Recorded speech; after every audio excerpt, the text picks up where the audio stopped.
Good morning and welcome back to the Celtic Way. I am your host, John McGinley. I'm joined by Tony Haggerty from Ibrox, who's joining us to chat about Celtic's big match against Rangers in the Scottish Premiership this lunchtime.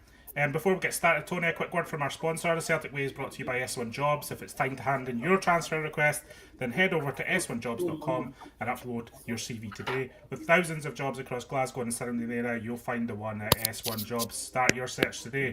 Tony, I'm going to get right into it. I'm going to fire right into the team and then we'll get your thoughts after that. Okay, the team today is Viljami Sinisalo, Anthony Ralston, Cameron Carter-Vickers, Liam Scales, Greg Taylor, Callum McGregor, Arnie Engels, Rio Otati in your midfield, and the front three of James Forrest, Adam Idah, and Daiza Maeda. The substitute bench is Scott Bain, Austin Trusty, Yang, Luke McCowan, Jeffrey Schlupp, Norotsky, Johnny Kenny, Paulo Bernardo, and young Sean McArdle completes the bench. Tony, a couple of points there. Nicholas Kuhn was a late fitness doubt. He hasn't quite made it. I think that's probably the big blow to the team. He's not on the bench or in the starting 11. What are your thoughts on the lineup otherwise? Well, you look at the lineup and the two glaring omissions are obviously Jota and Alistair Johnston, but Kuhn is now another glaring omission, and hopefully James Forrest goes in there and he scores for the 16th season in a row. John, that'd be good if he justifies his selection in that sense. That'd be brilliant. But yeah, Kuhn been missing as a blow, but I guess Celtic are working on the premise that there's a more important game to come on the 24th of May. So if they're getting all their ducks in a row in that sense, making all these players fit for the 24th of May, then Celtic fans won't complain. John, it's one of those games where people say it doesn't matter. It always matters. It's Rangers versus Celtic, isn't it? And I would say so. Reason, I would say so. Yeah. I think if anyone's missed the news, obviously Alistair Johnston is out of the team today. He had to get injections for a hip problem that he's struggling with, and the decision was to give him that injection after the game at Tannadice for the Scottish Cup final at the end of the month. So Alistair Johnston has very much been prepared for that final against Aberdeen. In terms of Nicholas Kuhn, he picked up a knee knock in training. Brendan Rodgers doesn't think it's anything serious, but he was going to be a late fitness out. That was one of the outcomes of Friday's press conference. So I wouldn't worry too much about Nicholas Kuhn. I don't think, Tony, that's right, isn't it? He shouldn't be out for too long. No, I think the manager was posting that or cryptically making you aware of that, wasn't he? That he was going to be subject to a late fitness test. He hasn't made it. John, if he's going to miss a game then in the lead up to the cup final, then he can miss this one. That's still a strong Celtic team, isn't it? One or two omissions, and I say it's still a strong Celtic squad there. And Anthony Ralston, who has probably played more international football than club football this year, I made more starts. Never lets you down. So I've got no qualms about that team, John. The Celtic have had a couple of injury problems. We all know about Jota, but John, it's one of those days. Go out and prove why you're champions. And I think there's 2,000 Celtic supporters here today. I think they are owed a performance from the team today, because the last three haven't been great. Won the cup, obviously, still conceded 3 goals, lost 3-0 in January, and lost 3-2 at Celtic Park. So, time to atone for those performances, I think, John, by putting in a performance which justifies why there's green and white ribbons around the Scottish Premiership trophy this season. I think looking at the 11, you can at least say that midfield is your prime midfield, and that's going to be obviously a key part of today's battle, and how the midfield deal with the Rangers press, both playing past it and how they deal with pressure under possession, playing out from the back.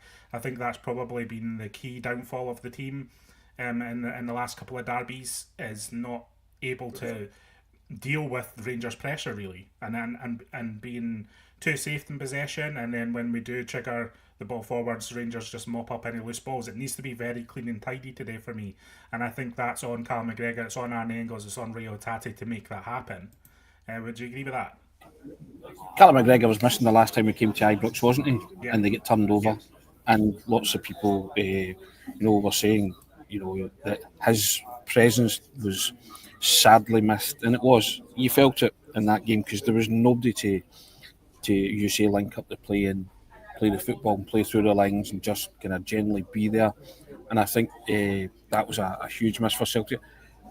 This is where the game's going to be won today, John, and that's Celtic's tried and trusted midfield trio that the manager likes, and they've got a huge part to play today. And I think if they can win the individual battles, then I think Celtic have a good chance of success. We spoke about it before during the week. Really looking for a breakout derby match from Anna Engels. Yeah, I would agree You with think that. I today? think, yeah, I think it's a big day for Annie. I think it's a big day for all the players, really. And I know Yeah. everyone's saying the league's won, and we're making that point that there's not much riding on the outcome, but I think everyone wants to feel the joy of a derby victory because the last couple haven't been good enough, and they haven't been good enough when you speak to the Celtic players and the Celtic manager, never mind the Celtic support, and Brendan Rodgers has been quite clear that he wants to see something different from his team. Rodgers emphasised a good start, a strong start in the match today. I think he thinks that has been lacking in the last couple of derbies. Obviously, it's going to be an intense atmosphere at Ibrox. The Rangers crowd will be up for it. I know their season's effectively over, but they'll want we said this during the week, but this is essentially their cup final at the end of the season. This is the game that matters to them most in this final run of matches. So they'll be up for it, and it's up to Celtic to show that strength of character and show no fear today. I don't want to see the team fearful today. And even at Celtic Park last time, I just felt it was a bit safe and timid, and not enough bravery on and off the ball. John, you walk into the stadium as a champion, prove why you're a champion, feel like a champion, and come out like a champion, and just turn it on. And I know these things are easy to say, but I think the Celtic supporters the Celtic players do owe the supporters a performance today. Well, they do, and it's again, all people always say, "Oh, if they turn up," Celtic haven't really turned up in the last two. There is a chance to atone for those performances, and the pressure is off, the shackles are off. John, this isn't a league decider. You can enjoy this as much as you can today, and play your football, and let everybody know why you manoeuvred yourself into the position where a win today takes you 20 points clear of your nearest rivals. That's some gap, John. Even if they lose, it's 14. It's still a sizable gap. But to go 20, again, you move the goalpost, don't you? You get many goals. You set many targets. Go and move yourself 20 points ahead of your rivals. Prove why you're a champion. Again, a big day for Adam Idah. Adam Idah has been spoken about a lot this season. Obviously, with the price tag coming in, it's been well covered. He's not really been a regular week to week starter, but he's still got 17 goals this season, and that's a decent number. Trusted again through the middle today, out of necessity, really, with Jota out of the team. I would suggest, and Kuhn out of the team. But Liam Scales kind of defending Adam Idah in the paper this morning, kind of saying that some of the criticism of Idah has been a bit over the top, and that he will come good, and he will improve, and he's got a knack for a big goal. Adam Idah. I wouldn't be surprised if Adam Idah's on the end of one today. Would you? Without a doubt, Johnny scored here before, and I made the point that his goal against Dundee United at Tannery, his second goal last week, was very reminiscent of the goal he scored at Ibrox. In a quick low shot, which the keeper struggled to get down to. So Adam Idah's got that in his locker, and if you get the ball to him in the right areas, he will score. And I just think, like you today, I've got a funny feeling that Adam Idah could emerge the hero again today. He's got a form. He scored the winning goal in the Scottish Cup final against Rangers by being in the right area at the right time in the box. So I've no qualms about Adam Idah scoring, and each to their own in terms of the criticism of Adam Idah. But Johnny's still got 17 goals this season for Celtic, Yeah. Yeah. which is a very good return for the minutes that he's actually played. Some players take a while to settle in. Some people, it takes them a whole campaign, a whole season. Adam Idah is now settled as a Celtic player, and I think if he has a good end to the season, I'm looking for him to come out the traps, John, having had a good close season on a pre-season, and start scoring, plundering lots of goals for Celtic. Because bearing in mind, he never really had a pre-season this season either. It's been very stop-start for him, hasn't it? But when it started, it's been very good. And I think today could be a game where he steps up to the plate again, John. What I hope we're not talking about the full time whistle is Celtic's squad depth, because the bench today, I have to be honest, looking at it, it's not exactly the strongest bench that we've managed to field all season. The game changers on it, even the people who are having regular minutes, I would say are Yang, McCowan, and Bernardo. The rest is trusty, obviously, in defence as kind of backup. Rotsky is backup. Young Sean McArdle gets a wee nod. He's a midfielder. Johnny Kenny's in there, and Jeffrey Schott. But It's not a strong bench, Tony. I think we can say that. The bench tells you, John, that the team still needs surgery in the summer, doesn't it? Major surgery in the summer in various positions. We can all pick them out. You know, one or two injuries to Celtic, then the bench becomes a bit more threadbare, doesn't it?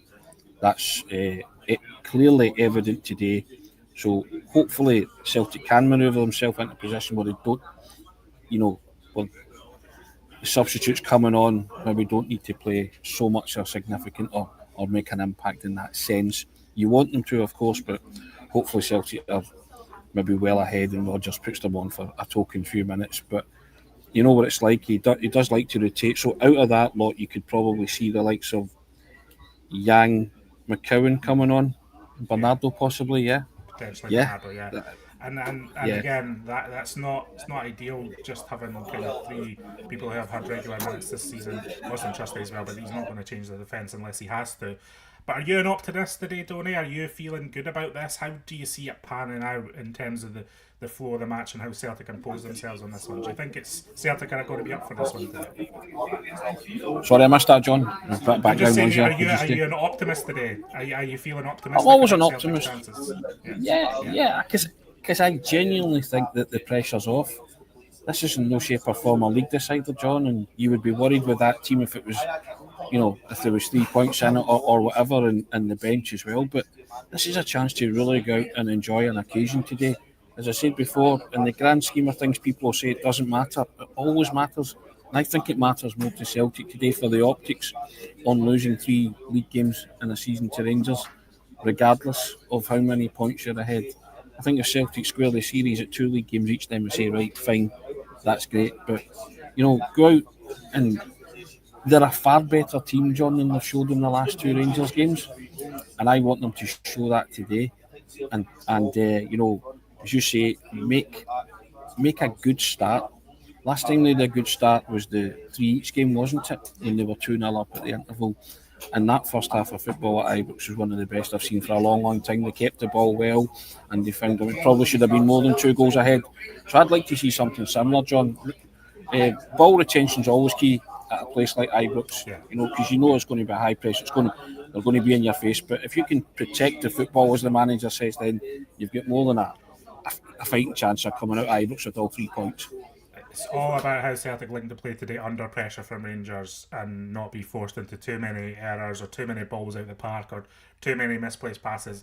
It needs to be neat and tidy today. And I think if Celtic are neat and tidy, it'll give them the platform to go on and show the best of themselves in an attacking sense. We'll have a prediction on this show, Tony. What are you feeling in terms of a scoreline? I was asked this same question last night, John, and I said 3-1 to Celtic, so I can't back down from that. So that's what I'm going to say, 3-1 to Celtic. I'm keeping with the theme that one team's going to score 3 goals. I just hope this time it's Celtic. Yeah, and so, yeah, I'll say 3-1.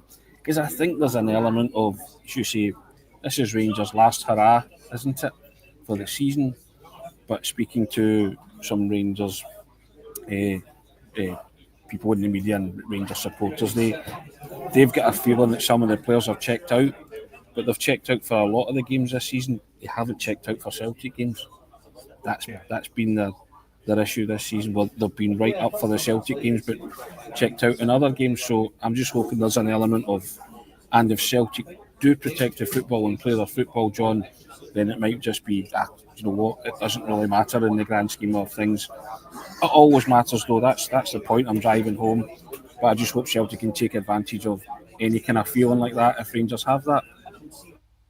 Yeah, I think we've seen, obviously, Barry Ferguson's come in for a lot of criticism, but I think what we can say is that you'll likely have to play his players up for this today. That has been one of his strengths. In the bigger games, they have shown more than in the kind of run-of-the-mill games. And as you said, they have been mentally checked out for quite a long time, I would suggest. But in these matches, I would suggest that they'll be up for it. In terms of my prediction, the scoreline 2-1 has been in my head all morning, and I just think Celtic will edge this one and win this one. I think it could be quite a chaotic back and forth. I think it could be. Sometimes these kind of end of season derbies, they can be crackers. They can be really back and forth affairs, and I think we're going to see an element of that today because I think Celtic will be up for it, and I think they'll both be up for it. I think it could be a pretty open, a pretty exciting game. but I don't think there'll be a deluge of goals, but I think there'll be 2 or 3 goals in the game, and I think Celtic have the quality and I think they have the motivation to just edge this one. So I'm going for 2-1 Celtic today, Tony. I think that's the key, John. Motivation. I think Celtic should be more motivated because it matters more to them this time. Talking about professional pride and bragging rights and all that kind of stuff. You are being charged with winning a game of football that matters most to the fans and the players and everybody and the manager and everybody connected with the club. So I just think today that it matters more to Celtic in terms of optics and the way the league campaign will be perceived. It won't take any gloss or shine off the fact Celtic are champions, because that's what they are. And I think that'll give Celtic the edge today. Okay, Tony, well, you're at Ibrox, you're in place, you're in the press box, you're going to be covering everything today for us. You're going to be speaking to Brendan Rodgers after the game, and then you're going to be back live on YouTube speaking to me about the match, about what Brendan Rodgers has been saying, all the news from the press conference, good or bad. The good thing about these derbies games is they're genuinely unpredictable. It can be a good day, it can be a bad day, and that's what keeps it exciting. We're going to bring in a few predictions from the chat just to finish us off here. Largely what we've been saying, really, between the two of us. Colin Strickland saying 3-1 Celtic. Scott Dougal saying it being a high-scoring 4-2 to Celtic, which is a bold shout. Dennis Jameson saying 3-1 to Celtic. So the feeling out there in the chat and our viewers is quite similar. John Mullane saying 3-2 to the boys. I think there's a recognition that both teams are going to score today, but that Celtic are going to come out on top. So that should be an exciting afternoon. Tony, thanks for joining us. Thanks for joining us live in the chat. Thanks for joining us in the comments if you are. As I say, we'll be live after the game, after Tony's been to the press conference and spoke to Brendan Rodgers. We hope you have a great day. We hope you have a great match, and I hope we're all smiling come full time, and we'll see you then. Goodbye, everyone. Thanks for joining us.